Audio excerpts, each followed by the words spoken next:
বাঁকুড়ায় দীর্ঘ ধারাবাহিকতা মেনে এবারও বিজয়া দশমীতে জয়পুরের বৈতল গ্রামে ঝগড়ভঞ্জনী দুর্গা মন্দিরের সামনে কাদা খেলা অনুষ্ঠিত হলো।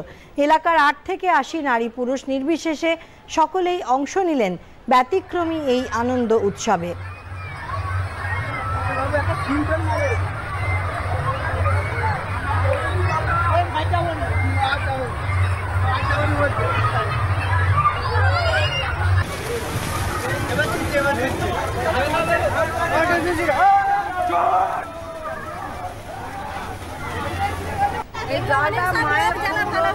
মা তো খুব ভালো সবাইকে রাখে, এর জন্য বছর বছর আমরা এখানে মায়ের চান করি, জল নিয়ে যাই, ঘরে চালে দিই, ছেলেদের মাথায়, গরু ছাগলের মাথায়, সব কিছু দিই, খুব ভালো রাখে।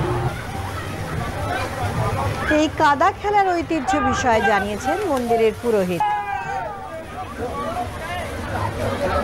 বিষ্ণুপুরের মন্ডলাজারা প্রতিষ্ঠা করেছে এই মন্দিরকে। বিভিন্ন সম্প্রদায়ের মানুষ আসেন কাদা খেলতে, তাদের তখন সেবায়ত রেখেছিলেন। এখানে সন্ততি ফ্যামিলি আছে, এই ফ্যামিলিটা এখানে সেবায়ত হিসাবে কাজ করে এবং আপাম জনসাধারণ এই কাদা খেলাতে অংশগ্রহণ করে এবং এই কাদা খেলা অংশগ্রহণের মাধ্যমে সাম্প্রদায়িক সম্প্রীতির একটা বার্তা পৌঁছানো হয়।